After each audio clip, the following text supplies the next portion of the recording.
Hello friends, good evening. कैसे हैं आप सब। तो मैं आपको कई बार बताई हूँ कि आपका जो भी सीटेट का एसएसटी का पेपर 2 का जो सिलेबस है वो चेंज हुआ है। 7th 8th का एज यूजुअल है, उसमें चेंजिंग नहीं आई है। लेकिन अभी तक आपने अगर उस चेंज सिलेबस से पढ़ना नहीं स्टार्ट किया है तो प्लीज़ मेरे चैनल को सब्सक्राइब कर लीजिएगा। और मैं आपका जो भी पैटर्न आपका चेंज हुआ है उसी के पैटर्न के हिसाब से जो न्यू सिलेबस आया है उसी सिलेबस के हिसाब से मैं आपको पढ़ा रही हूँ। ठीक है। और आपका क्लास 6 का ही सिर्फ सिलेबस चेंज हुआ है। मैं चैप्टर 4 पे हूँ।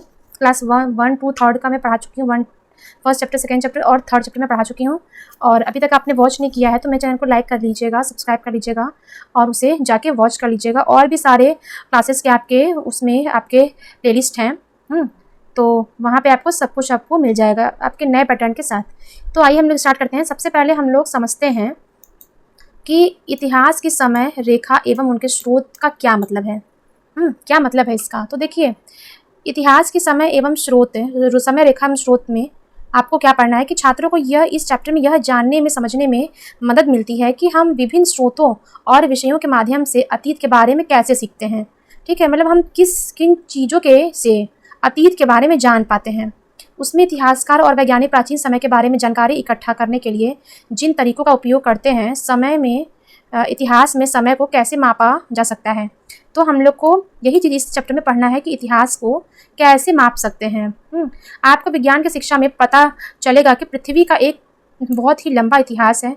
इसमें से हम मानव का इतिहास नवीनतम और एक छोटा सा भाग है। ठीक है, ये देखिए, ये है एक चेन। ये पृथ्वी की रूपरेखा है, समय रेखा है, कैसे कैसे पृथ्वी में चेंजिंग आई है और कैसे कैसे बदलाव हुए हैं। पहले हमारा पृथ्वी था तब कुछ भी नहीं था। फिर प्रथम कोशिकाएं, वातावरणीय ऑक्सीजन, ठीक है, जीवाणु, प्रवाल, ये सब आपके आए हैं। फिर आपके डायनासोर्स वगैरह थे। फिर ये इनके बाद फिर आपके पक्षी वगैरह आए। ठीक है, लेकिन देखिए लास्ट में आपका हुआ है होमोसेपियंस। तब आपका मानव का आपका उद्भव हुआ है। ठीक है, तब मानव समाज आपका विकसित हुआ है। तो ये चीज़ है आपका चेन।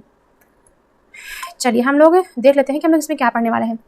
हम अतीत के बारे में कैसे सीखते हैं, प्राचीन काल में जीवन कैसा था, यह समझने के लिए हम विभिन्न विशेषज्ञों और स्रोतों पर निर्भर हैं।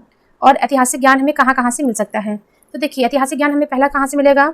भू विज्ञानी, जीवाश्म विज्ञानी, मानव विज्ञानी या पुरातत्व विज्ञानी पृथ्वी के भौतिक स्वरूप जैसे मिट्टी, पत्थर, पहाड़ियों, पर्वत, नदियों, महासागर एवं पृथ्वी के अन्य हिस्सों का अध्ययन करते हैं। तो आपका इससे मिलता है। और आपका करोड़ों वर्ष पूर्व के जो पेड़ होते हैं, पशु होते हैं, जो उनके अवशेष मिलते हैं, मतलब खुदाई वगैरह में आपको तो पता ही है कि कितने सारे खुदाई में पुराने अतीत के सामान या अवशेष मिले हैं। तो उन्हीं से पता चलता है कि कितना साल पहले का है, कितना साल पहले का नहीं है। तो इन्हीं से हमें अतीत के बारे में जानकारी मिल जाती है। मानव विज्ञानी मानव समाज और सांस्कृतिक का अतीत से लेकर वर्तमान तक अध्ययन करता है। और पुरातत्व विज्ञानी में मानव, पौधे और पशुओं द्वारा अपने पीछे छोड़े गए अवशेष जैसे घड़े, पात्र, मटके, मूर्तियाँ, खिलौने, इन सब से पता चलता है कि ये कितनी पुरानी बातें हैं, कितना पहले का ये सब चीज़ है।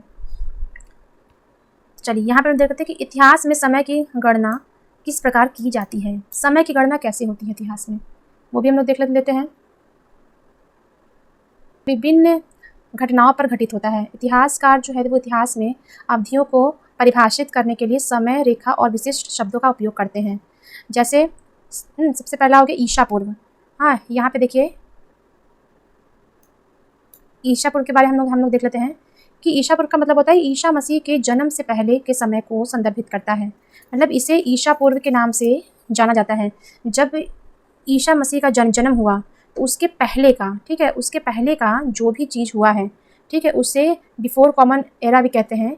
उसे बीसी के नाम से जानते हैं, मतलब बिफोर क्राइस्ट के नाम से। जब जो बीसी आपका रहता है, ठीक है, किसी सन के आगे आपका बीसी लिखा रहता है तो उसका मतलब यही होता है कि ईसा पूर्व, मतलब ईसा के जन्म से पहले की बात है ये।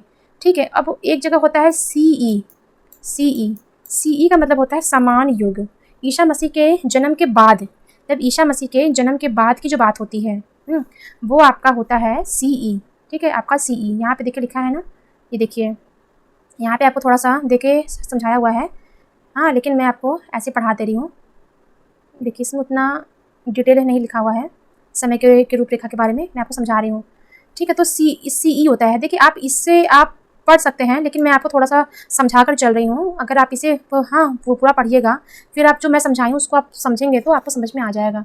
ठीक है। तो इसमें क्या है कि ईसा मसीह के जन्म के बाद का जो समय होता है, ठीक है, उसे एडी भी कहते हैं, एनो डोमिनो, ठीक है, एडी एडी कहते हैं। जब होता है ना एडी और बीसी, एडी में क्या होता है कि ईसा मसीह के उसके जन्म के बाद का बात होता है, ठीक है, के बाद के वर्षों को इंगित करता है, और बीसी का मतलब होता है कि ईसा मसीह के जन्म के पूर्व के बाद को वो करता है। हाँ, अब देखिए अब इसमें होता है दशक। दशक क्या होता है?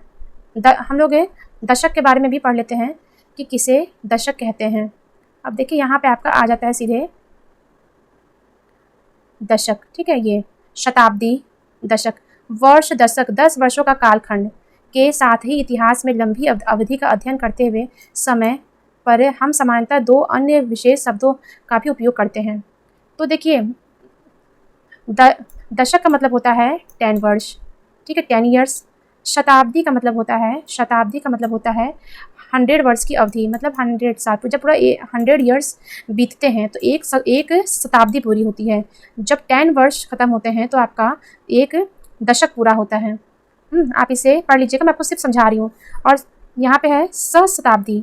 इसका मतलब होता है कि जब आपका 1 वर्ष पूरा होता है, ठीक है, जब आपका 1 वर्ष पूरा होता है तो आपका सहस्त्राब्दी हो जाता है, ठीक है। और इसमें क्या है कि हाँ, इतिहास में एक सहस्त्राब्दी से लेकर प्रत्येक सभी वर्षों के लिए सहस्त्राब्दी वर्ष की गणना की जाती है। मतलब हम तीसरी सहस्त्राब्दी में हैं, जो 2001 में से प्रारंभ होकर 3000 वर्ष तक चलने वाली है, ठीक है। तो ये हो गया 1000 वर्ष जब बीतता है तो हमारा सहस्त्राब्दी होता है। अब देखिए मानव इतिहास का शुरुआत कैसे हुआ। मानव इतिहास का शुरुआत कैसे हुआ ये भी हम लोग देख सकते हैं कि मानव कैसे आए। चलिए पहला है, यहाँ पे देख सकते हैं कि आइए हम लोग ध्यान रखें इतिहास के क्या क्या स्रोत हैं। इतिहास में हम लोग कुछ बातों को किनके द्वारा जान सकते हैं। जब हमारे माता पिता, उनके दादा दादी, नाना नानी, परदादा परदादी, तो जब वो अपने जन्म की बातें अगर बताते हैं तो उससे भी हमें इतिहास के स्रोतों के बारे में पता चलता है। तो ये चीज़ है।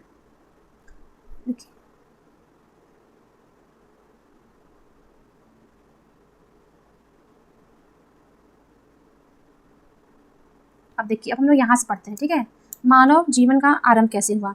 सबसे पहले मनुष्य लाखों साल पहले, ठीक है, प्राइमेट से विकसित होकर प्रकट हुए थे। कितने साल पहले?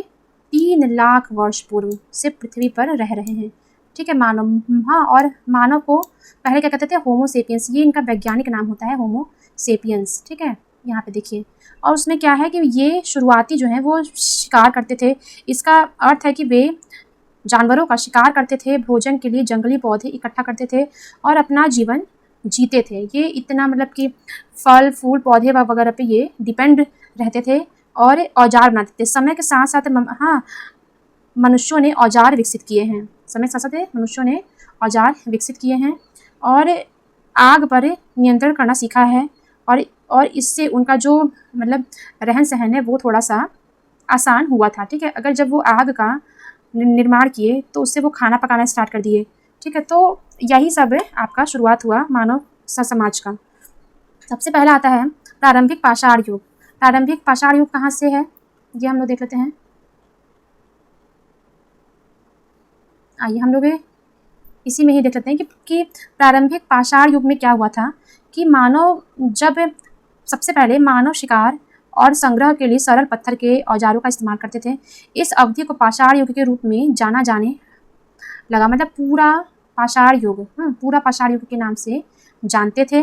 और जब उसके बाद आपका आया मध्य पाषाण युग, फिर अब आपका आया नव पाषाण युग, जो कि आपका प्रेजेंट टाइम का चल रहा है, नव पाषाण युग, ठीक है। सबसे पहली उपज क्या हुई? एक लंबे समय में पृथ्वी की जलवायु में अनेक परिवर्तन आए। एक समय पृथ्वी पर बहुत ठंड थी, इसका एक बड़ा हिस्सा जो है वो बर्फ से ढका हुआ था। इसे हिम युग भी कहते थे, ठीक है। इसका विस्तार में हम अध्ययन करेंगे। बाद में जब जलवायु गर्म हुआ तब वो पिघलना स्टार्ट हुआ, तब वो नदी बनना स्टार्ट हुआ, समुद्र बनना स्टार्ट हुआ। ठीक है। लेकिन हिम युग लगभग 1 लाख वर्ष पूर्व से लेकर 12,000 वर्ष पूर्व तक रहा, इतना वो था। उसके उपरांत मानव के लिए जीने योग्य परिस्थिति में सुधार आया, मौसम में बदलाव हुआ, विश्व के कई हिस्सों में उन्होंने एक स्थान पर बसना और अनाज उगाना आरंभ कर दिया। उन्होंने गाय बकरी आदि जैसे जानवरों का घरेलूकरण भी आरंभ कर दिया, मतलब वो पशु को पालने लगे और उससे काम करवाने लगे। भोजन की अधिक उपलब्धता के कारण ये समूह अपने आकार और संख्या में बढ़ गए और नदियों के किनारे बसने लगे।